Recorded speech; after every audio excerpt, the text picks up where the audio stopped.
আমি কিন্তু এই মুহূর্তে রয়েছি আসামে। কবে আসলাম, কিভাবে আসলাম আর কিসের জন্য আসলাম সেসব না হয় থাক। তো আসামে এসেছি 4-5 দিনের মতো হয়ে গেছে। আর আজকে সন্ধ্যাবেলা আমরা একটু বেরোচ্ছি চারিদিকটা ঘোরাঘুরি আর কিছু খাওয়া দাওয়া করার জন্য। তো ফার্স্টে বের হয়ে আমরা ডিসাইড করলাম যে আমরা কিছু খাওয়া দাওয়া করবো, তাই চলে গিয়েছিলাম বেগডোজে। এখানে খুবই ভালো পিৎজা পাওয়া যায়, তবে আমরা পিৎজা অর্ডার করিনি। তাই জন্য এখানে সোনাই আর দাদাভাই মিলে অনেকক্ষণ ধরে ডিসকাস করছিল যে কি অর্ডার করা যায়। ওরা অনেকক্ষণ ধরে ডিসকাস করে কিছু একটা বলেছিল আর আমি সেটাতেই হাতে হ্যাঁ মিলিয়ে দিয়েছি। তো যাই হোক, এবার দাদাভাই চলে যায় আমাদের খাবার দাবার গুলো অর্ডার করতে, আর আমি এখানে বসে ভিডিও ক্যাপচারিং করছিলাম আমার রিলস এর জন্য। তো তোমরা যারা এখন আমাকে ইনস্টাগ্রামে ফলো করোনি, যাও তাড়াতাড়ি ফলো করে এসো। যাই হোক, দাদা ভাইয়ের তো অনেকদিন থেকে ইচ্ছা ছিল তার 2 শালিকে কোল্ড কফি খাবে, তাই প্রথমে এখানে এসে কোল্ড কফির অর্ডারটাই দিয়ে দিয়েছিল। তারপরে একটা বাকেট অর্ডার করেছিল যেখানে ওই ফ্রাইড চিকেন নাগেটস আর চিকেন ফিঙ্গার এসব ছিল।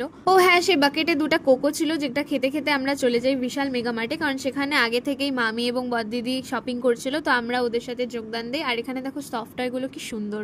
তো যাই হোক, এবার বিশাল থেকে শপিং করে দিদিরা তো চলে যায় বাড়িতে, আর আমি দাদা ভাই সোনাই আমরা একটু চলে আসি সামনে একটা সুন্দর জায়গা যেখানে ব্রিজ ছিল, আর এটাকে আমার দাদা ভাই নামকরণ করেছে লন্ডন ব্রিজ। তো অ্যাকর্ডিং টু দাদা ভাই লন্ডন ব্রিজে আমরা কিছুক্ষণ ছিলাম ওখানে বসে, আর ওখানকার ওয়েদারটা খুব সুন্দর ছিল আর জায়গাটাও খুব পিসফুল। আমাদের তো এখন বাড়ি ফেরার পালা, আর তোমাদের হচ্ছে সাবস্ক্রাইব করে লাইক কমেন্ট শেয়ার করার পালা। তো যাই হোক, আজকের মতো এতটুকুই। ভিডিওটি কেমন লাগলো অবশ্যই কমেন্টে জানিও।